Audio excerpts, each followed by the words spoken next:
Hello नमस्कार दोस्तों, हम आपको एक समय की बात बताते हैं जिसे सुनकर शायद आपकी जिंदगी में कुछ सुधार ला सके और आप मोटिवेट हो सके।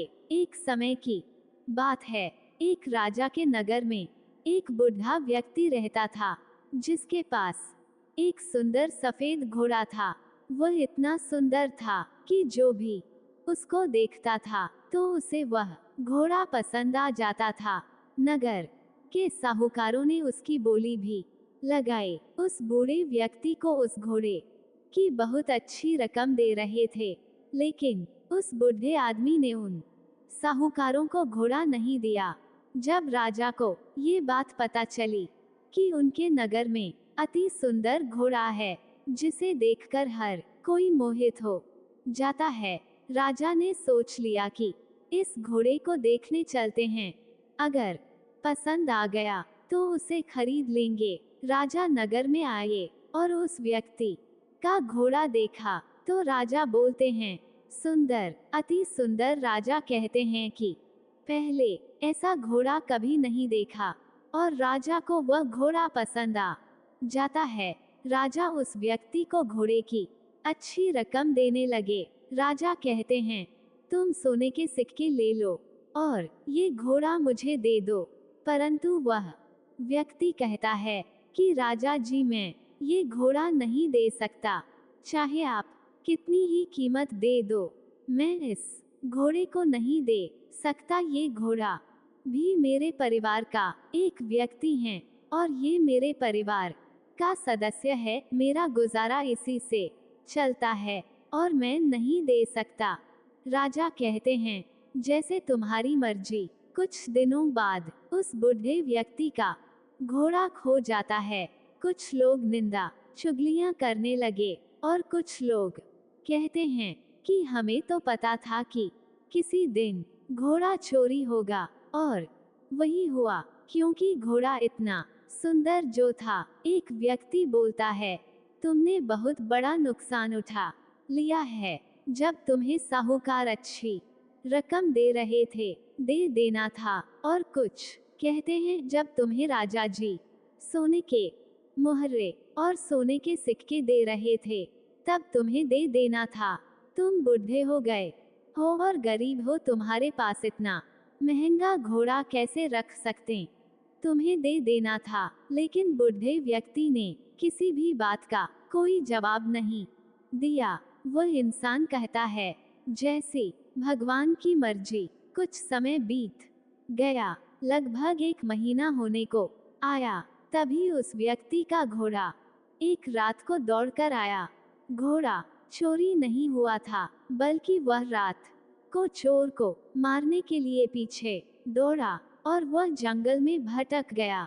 हैरानी की तो बात ये थी कि वह किसी के हाथ नहीं आया और साथ में जंगल से 6 घोड़े को लेकर आया था। वह भी घोड़े उसी घोड़े की तरह थे। ये बात पूरे नगर में बिजली के करंट की तरह फैल गई। लोग इकट्ठे हुए और देखने लगे और बोले कि घोड़े का खोना कोई दुर्भाग्य नहीं, बल्कि यह तो अच्छा हुआ जो यह इसके साथ और घोड़े को लेकर आया है। तुम बड़े आदमी बन गए। तो कुछ लोग कहने लगे कि तुम सही थे, तुम घोड़े के व्यापारी बन गए हो। पर वह बूढ़ा व्यक्ति कुछ नहीं बोलता है और वह बूढ़ा व्यक्ति कहता है कि सच तो ये है कि उसके साथ और घोड़े आए हैं। बूढ़ा व्यक्ति कहता है, आगे देखते हैं क्या होगा। बूढ़ा व्यक्ति का बेटा घोड़े को लेकर घुड़सवारी करके घोड़े को पढ़ाने लगा है। कुछ दिन बीत गए। एक दिन घुड़सवारी करते हुए नीचे गिर गया और उसका हाथ टूट गया। लोगों ने यह बात सुनकर उसके घर के पास वाले लोग आते हैं और सब अलग अलग बातें करने लगते हैं। कोई क्या कहता है और कोई क्या कहता है। लोग कहते हैं कि घोड़े का आना तो सौभाग्य नहीं, बल्कि दुर्भाग्य था जो तुम्हारे बेटे का हाथ टूट गया। और कुछ कहते हैं, अब तुम्हारे बेटे का हाथ टूट गया है अब तुम्हारे बुढ़ापे में सहारा कौन बनेगा? अब तो इसकी शादी भी नहीं हो सकती है, इसको कौन लड़की देगा? वह बुढ़ा व्यक्ति कहता है कि भगवान की घर की कोई नहीं जानता। हाँ, मैं मानता हूँ, अब मुझे मेरे बेटे का सहारा बनना पड़ेगा, लेकिन ईश्वर की घर की कौन जानता है? जो कुछ है ठीक है, बाकी बाद में देखा जाएगा। कुछ समय के बाद दूसरे राजा ने उस बूढ़े व्यक्ति के राज्य के राजा के ऊपर हमला कर दिया था। राजा को अचानक से हमला होने की वजह से राजा के सैनिक कम पड़ गए थे। राजा की नगर के हर घर के युवा पीढ़ी के एक व्यक्ति को ले जाने के लिए घोषणा कर दी थी। हर घर से एक युवा को ले जा रहे थे।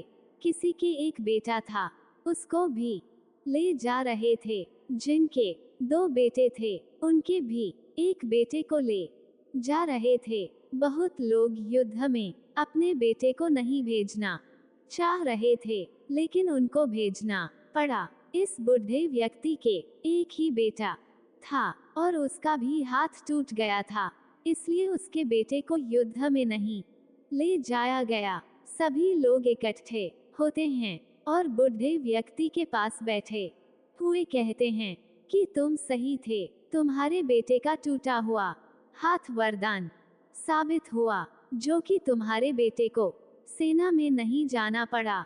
लेकिन हम सब परेशान हैं, हमारे बेटे चले गए हैं, अब हमें नहीं पता वह वापस आएंगे कि नहीं।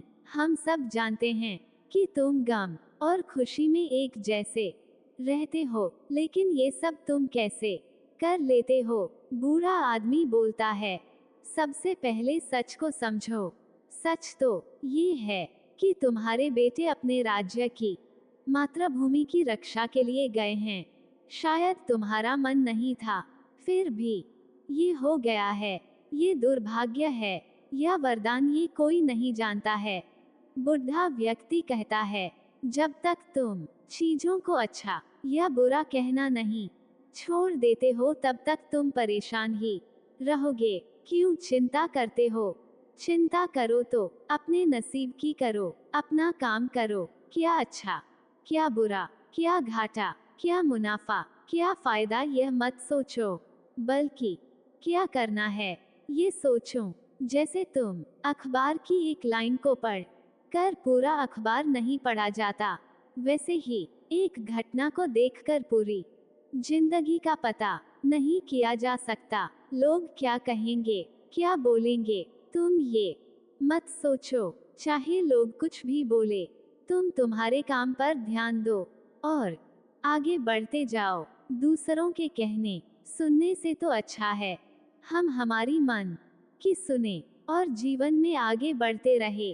अगर जीवन में हम कुछ फैसले करते हैं, उसके बारे में कुछ पहले सोचे विचारे कि मैं क्या कर रहा हूँ, जो मैं कर रहा हूँ वह सही है या नहीं, और अपने जीवन में आगे बढ़ते रहे।